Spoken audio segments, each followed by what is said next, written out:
Un saludo a todos, les habla nuevamente Yader José Ibarra de Católica Sapienza. Pues bien amigos, en esta ocasión vamos a hablar un poco sobre la eternidad y el tiempo. Vamos a abordar este tema de qué es la eternidad, qué es el tiempo, según Santo Tomás de Aquino, y también vamos a basarnos para ello en un libro muy interesante, en un libro que se titula La diferencia entre lo temporal y lo eterno, del padre Juan Eusebio Nierenberg. Es este libro, un libro, por cierto, muy interesante.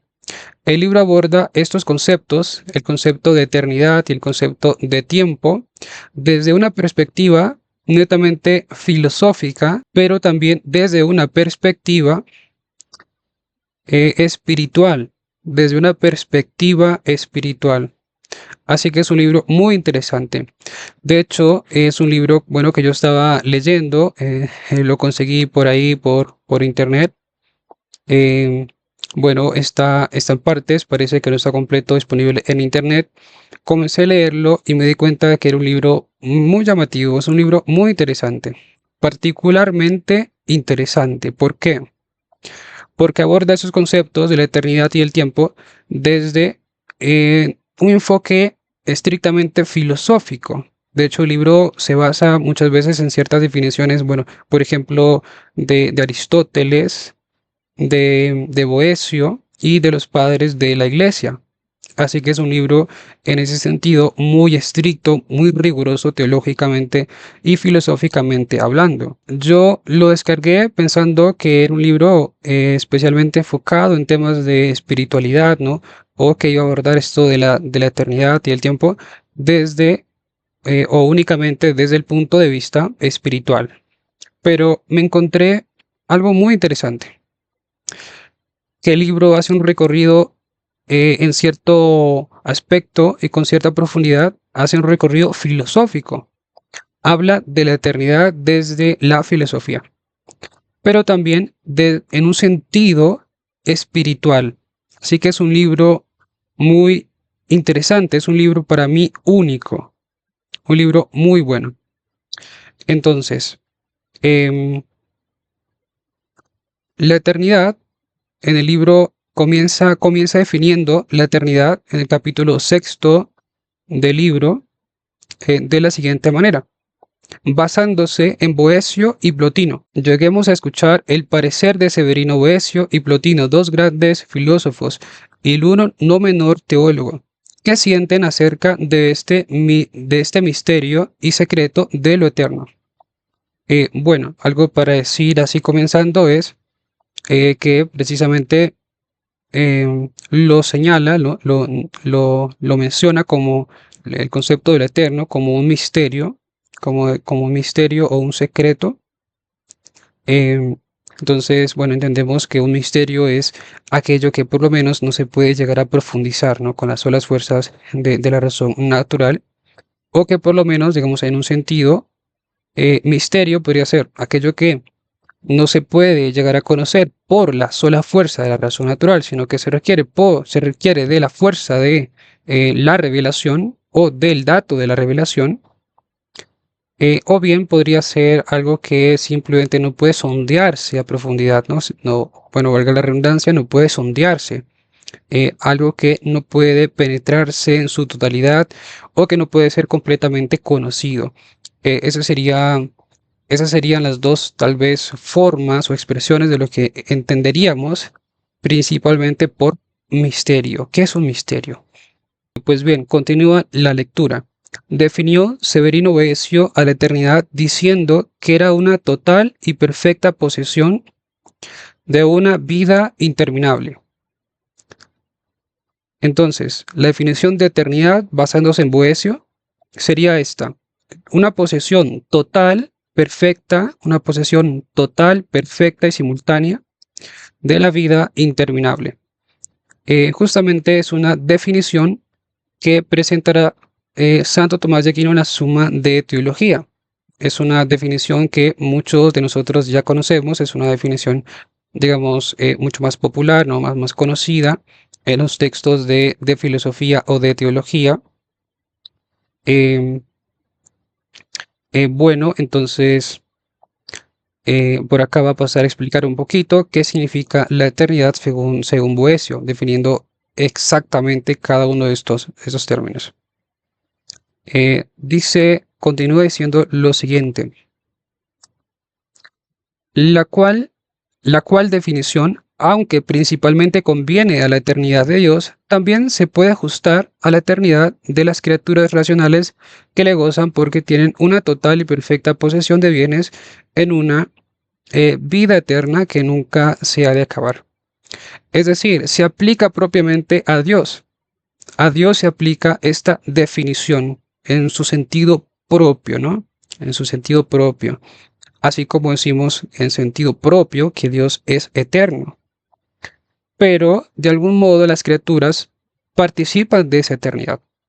Entonces, es una definición que le corresponde más propiamente a Dios, pero análogamente se puede predicar esta definición de las criaturas. En cuanto que, por ejemplo, van a tener una vida perfecta, una vida plena y una vida que no va a tener un final cuando estén gozando de la visión de Dios, de la esencia divina directamente, ¿no? Justamente Santo Tomás tiene un tratado, bueno, tiene una cuestión en la Suma Teológica, donde se pregunta si la eternidad corresponde propiamente a Dios o si es única de Dios. Y dice que, bueno, las criaturas pueden de algún modo participar también, ¿no? Siempre entendido en ese respecto, en el sentido de participar, en el sentido de participación. Cuando se dice participar, se sobreentiende que toma, ¿no?, una parte, no entonces es aplicada según el todo, según como un todo, sino en el sentido de tomar parte, tomar cierta parte. Como por ejemplo, diríamos que yo tomo una parte de un pastel. No lo estoy tomando todo, sino una pequeña parte del pastel. Bueno, en ese sentido se entiende la doctrina de la participación del ser de Santo Tomás de Aquino. Las criaturas pueden participar de cierto modo de Dios, de la divinidad, pero no en un sentido propio, sino en un sentido análogo, en un sentido netamente participado, tomando una parte, ¿no? Ahora bien, eso no significa, por supuesto, que Dios está compuesto por partes, sino que Dios es acto puro, Dios es el ipso nihil subsistens, Dios es absolutamente simple, pero Dios le participa, o más bien, las criaturas participan del ser de Dios de una cierta manera potencial. Están limitados, ¿no? Entonces, por eso se dice que participan de cierto modo y toman cierta parte, porque no son toda la plenitud del ser, ni ellos mismos se identifican con el ser. Solo Dios puede identificarse con el ser, tal como se nos dice en Éxodo 3:14, yo soy el que soy, Dios es el que es, Dios se identifica con su propio ser. Pues bien, vamos a continuar con la lectura. Con razón lo llamó posesión, con razón lo llamó posesión, por el cumplimiento de su gozo, porque la posesión es el mejor modo de gozar de una cosa, el cual denota señorío pleno, porque el que tiene algo prestado o en depósito, aunque goce de ello, no es con la libertad del que lo posee. En ese sentido, alguien pues puede gozar perfectamente de algo, de una cosa, siempre y cuando pues sea dueño, tenga un total y completo señorío sobre aquella cosa que posee, ¿no? Entonces, bueno, justamente vamos a poner de ejemplo este libro, esta obra, este libro que tengo en mis manos del padre Juan Eusebio Nierenberg, no es un libro que me pertenezca propiamente, sino que es un libro prestado. Es un libro que me lo han prestado, por tanto, yo puedo gozar de él limitadamente, puedo gozar solo limitadamente, ¿no? Es decir, llegará un momento en que, bueno, ya cuando lo he leído, cuando he consultado todas las cosas que tenga que consultar, bueno, lo voy a devolver, lo voy eventualmente a devolver, ¿no? entonces no lo puedo seguir disfrutando, no lo puedo gozar plenamente. En ese sentido es que explica acá el padre Eusebio Nierenberg, cómo la definición, cómo este elemento de la posesión, en la definición de eternidad de Boecio, cómo está implicado lo del gozo, ¿no? El gozo. La eternidad implica gozo, pero un gozo pleno, un gozo perfecto. Bien, entonces dice, con razón lo llamó posesión. Eh, yo poseo algo plenamente y puedo gozar de ello, por tanto, plenamente. Si lo poseo, siempre y cuando lo posea plenamente. De lo contrario, solo puedo gozar de él de forma limitada. La eternidad, sin embargo, es una posesión total, posesión perfecta, ¿no? Una posesión completa, porque ya no habrá más cosas que nosotros estemos necesitando de una forma temporal, de una forma finita, de una forma limitada, sino que el bien que nosotros poseemos lo poseeremos de una forma absoluta, de una forma ilimitada, de una forma plenamente perfecta. Así como yo gozaría de este libro de plenamente si yo dispusiera plenamente, tuviera completo señorío de este libro. No tendría, por ejemplo, que volverlo a pedir prestado tal vez si lo llegara a necesitar, sino que lo gozaría plenamente, lo tendría, ¿no? No se escaparía de mis manos, estaría acá conmigo y lo consultaría siempre. Vamos a continuar leyendo. Dice más que esta posesión es total porque es de todos los bienes, sin faltarle alguno. Y es de todos juntos, sin ser menester para gozarse que sean unos después de otros, porque todos se pueden gozar. Es decir, habrán todos los bienes en la eternidad. Tendremos todos los bienes y gozaremos de todos ellos, de todos estos bienes. No tienen los bienes de esta vida esta tan noble condición, porque aunque uno tuviese todos los bienes de ella, no los pudiera lograr juntos, sino de forma sucesiva, de forma discursiva, ¿no? Puedo, por ejemplo, gozar de este libro. Una vez que lo termine de leer, lo he gozado, pero bueno, entonces tal vez continúo con otra lectura, pero no lo puedo gozar, no puedo leer estas dos lecturas simultáneamente, no puedo poseer y gozar de estas dos lecturas simultáneamente, sino que tengo que hacerlo de forma sucesiva, de forma discursiva, yéndose unos y sucediendo otros. El emperador Heliogábalo, que fue quien más quiso y procuró gozar de ellos, por mucha diligencia y prisa que se dio apenas pudo lograrlos, de una vez a 3 o 4 juntos. Mientras estaba en los banquetes no pudo atender a los saraos, y mientras estaba en los araos no pudo atender a las fiestas de los espectáculos, y mientras se ocupaba en esto no se entretenía en las músicas, y mientras oía las músicas no pudo solazarse en la casa de montería, y mientras se deleitaban en la montería no pudo cebarse en su sensualidad. Bueno, es justamente lo que acabamos de explicar con el ejemplo de los libros.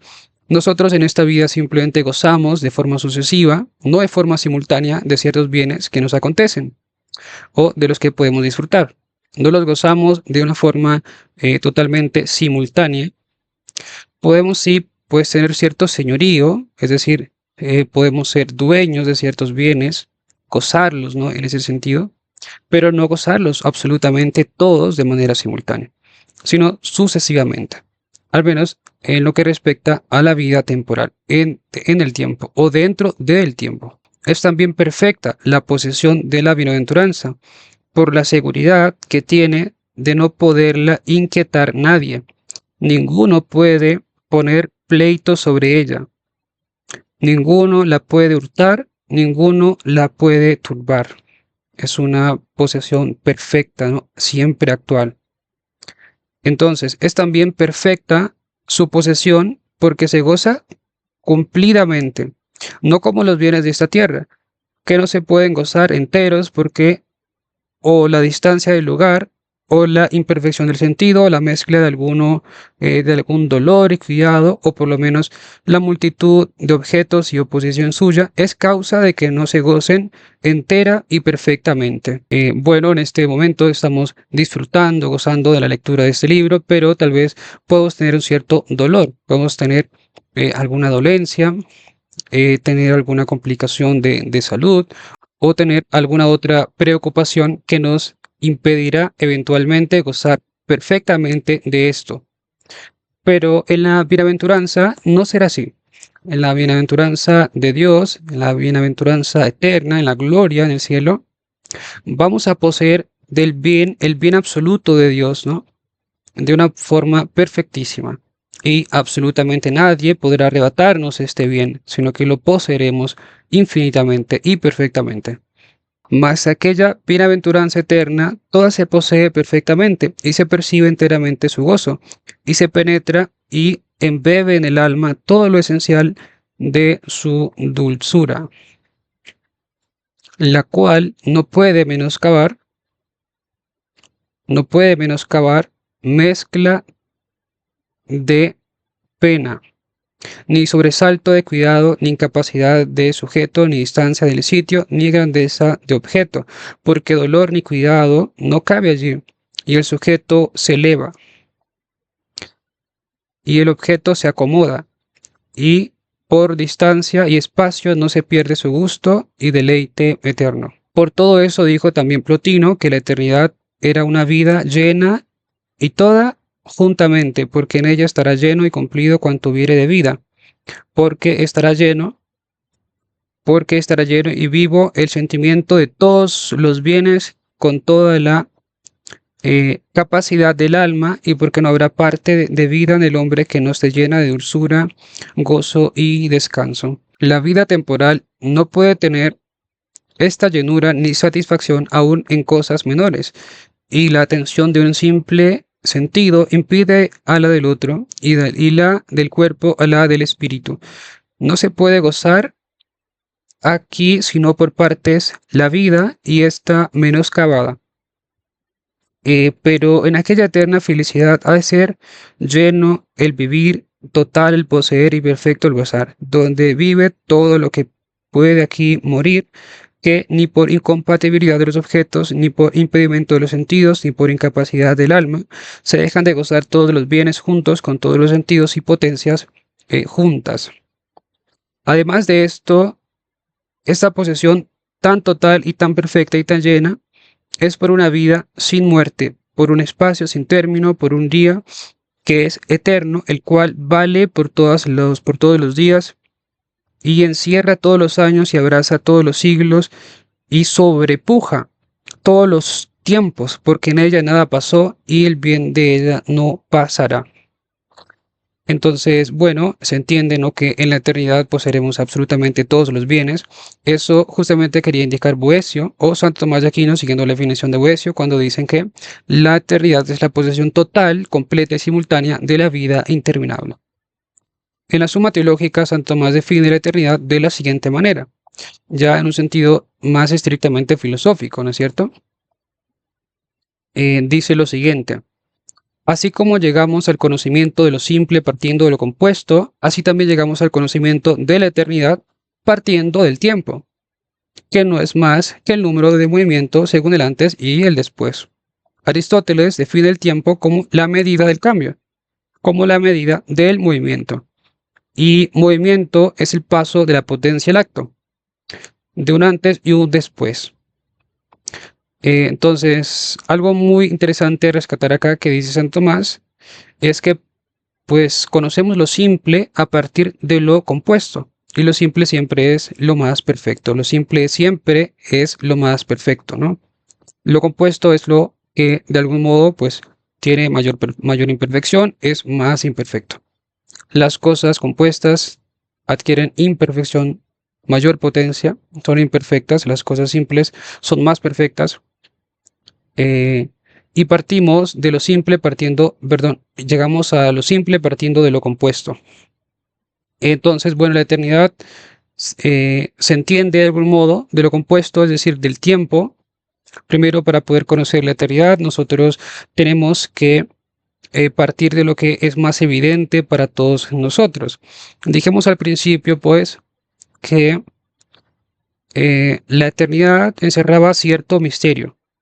Pues bueno, no se puede comprender este misterio porque está mucho más elevado, ¿no? De nuestra razón, sin primero conocer las cosas que son más inmediatamente conocidas para nosotros o que son más fácilmente entendibles.